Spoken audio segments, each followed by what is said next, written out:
கர்த்தருடைய பரிசு நாமத்திற்கு ஸ்தோத்திரம் உண்டாவதாக. இன்றைய ஜீவ வார்த்தை நிகழ்ச்சியை கேட்டுக்கொண்டிருக்கும் அனைவரையும் கர்த்தருடைய பரிசு நாமத்தினால் ஆசீர்வதிக்கிறேன், வாழ்த்துகிறேன். இன்றைய தின தியானத்திற்கு தேவன் கொடுத்த வேத பகுதி அது நெகேமியாவின் புஸ்தகம் 1ஆம் அதிகாரம் 5ஆம் வசனம். நெகேமியா 1:5.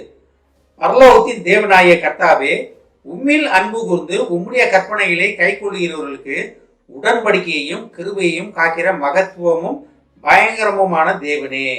இன்றைய தினம் இதை கேட்டுக்கொண்டிருக்கும் அனைவருக்கையும் தேவன் என்ன சொல்றாரு? உடன்படிக்கையும் கிருபையும் காக்கிற தேவன் நானு அப்படின்றாரு. அப்ப தேவன் உங்கள் மேல் கொண்ட உடன்படிக்கை என்ன? நீ என்னுடையவன், எனது சாயலாக படைக்கப்பட்டவன். நேற்று தினம் பார்த்தது போல அவருடைய கிருபைகளால் அவருடைய வல்லமையால் நிரப்பப்படுவதற்காக அழைக்கப்பட்டவர்கள் நீங்க. அதான் தேவனுடைய உடன்படிக்கை உங்களோட.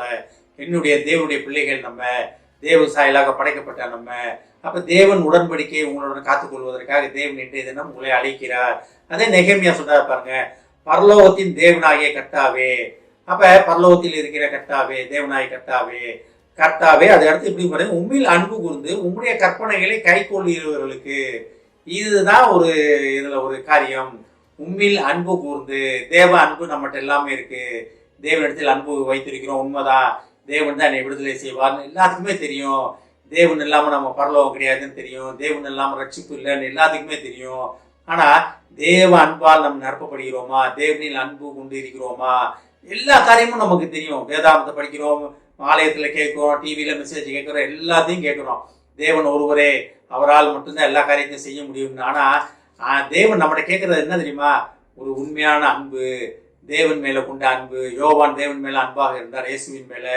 இதே மாதிரி தேவன் மேல அன்பா இருந்தவங்களுக்கு தான் தேவன் தன்னுடைய காரியங்களை வெளிப்படுத்தினார். ஊழியக்காரங்க அனைத்தும், தீர்க்கதரிசிகள் அனைத்தரும், புதிய ஏற்பாட்டின் ஊழியக்காரங்க அனைவருமே தேவன் மேல கொண்ட அன்புனால தான் பின்னாலே போனாங்க.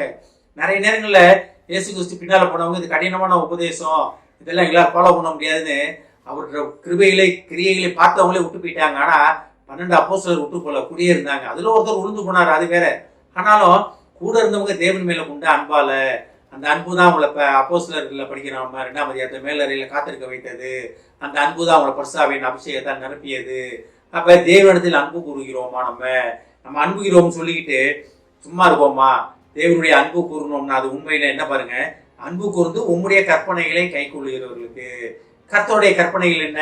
பழைய ஏற்பாடுல பாத்தீங்கன்னா அது பழைய ஏற்பாடு காலத்தில் எழுதப்பட்டது 10 கற்பனைகள். ஆனா புதிய ஏற்பாட்டுல பாத்தீங்கன்னா ராஜரிக பிரமாணம்னு ஒருவரோட அன்பாயிருங்கள், பிதாவிடத்தில் அன்பாயிருங்கள். அப்ப இரண்டே காரியம் தான். இப்ப இயேசு கிறிஸ்து சொன்ன கற்பனை, ஒருவரோர் அன்பாயிருங்கள். அந்த அன்பு நம்மகிட்ட இருக்கா? சுவாப அன்பு நம்மகிட்ட இருக்கா? எல்லா இடத்திலும் அன்பா இருக்க முடிகிறதா? நம்ம குடும்பத்தாரோட, பிள்ளைகளோட, கணவன் மனைவிக்குள்ள, அப்பா அம்மாவுக்குள்ள இருக்க அன்புலாம் அது வேற, அது ரத்த சம்பந்தமான உறவுகள். ஆனா பக்கத்து வீட்டுக்காரங்க, எய்த்து வீட்டுக்காரங்க, வேலை பார்க்கும் இடத்துல உங்களுக்கு கீழே வேலை பார்க்கிறவங்க, மேல இருக்கவங்க மேல உங்களோட உண்மையான அன்பு செலுத்த முடிகிறதா?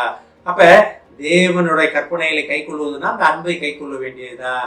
உண்மையில் அன்பு கூர்ந்து உம்முடைய கற்பனைகளை கை கொள்ளுகிறவர்களுக்கு உடன்படிக்கையும் கிருபையையும் அப்ப முழுக்க காக்கிற மகத்துவம் உள்ள தேவன். அப்ப தேவ அன்பு, தேவனிடத்தில் நீங்க அன்பா இருந்தீங்கன்னா, அந்த அன்பாகிய ராஜரிக பிரமாணத்தை நீங்க கடைபிடித்தீங்கன்னா, தேவன் உங்களிடத்தில் அவர் பண்ணின உடன்படிக்கையை அவர் நிலைநிறுத்த வல்லவர். அதான் பாருங்க, அதுல ரொம்ப அழகா இருக்கு பாருங்க. உடன்படிக்கையும் கிருபையையும் காக்கிற மகத்துவமும் பயங்கரமான தேவன். மகத்துவம் பயங்கரமான தேவன் என்ன? தேவன் பயங்கரமான தேவன் நம்ம அடிக்கிற தேவனே கிடையாது. பயங்கரமான காரியங்கள் செய்கிறவர், நமக்கு எதிராக வருவங்களை தண்டிக்கிறவர், அதான் பயங்கரமான காரியங்கள். நான் உனக்கு முன் சென்று கொண்டாடைய செவ்வையாக்குவேன். அப்ப நிறைய நேரம் நம்ம பேசுவோம், பயங்கரமானவையா, எந்த காரியத்தை சொல்றாலும் ஜெயிச்சுவாயா, இதுதான் பயங்கரம், அதுதான் பயங்கரம் சொல்லப்படுகிறது. இதுல பயங்கரம் நெகட்டிவான அர்த்தத்தை எடுக்காதீங்க, பாசிட்டிவான அர்த்தம். அது பயங்கரமான காரியங்கள் உங்களை கொண்டு செய்ய போகிறார், அடையாள அற்புதங்கள் உங்களை கொண்டு செய்ய போகிறார்கள். உங்களை பார்க்கறவங்க எல்லாம் பயப்பட போறாங்க. தேவ சாயலாக இருக்கிறானே, நான் இப்படி போய் முன்னால் நிற்பேன் பயந்து வர போறாங்க.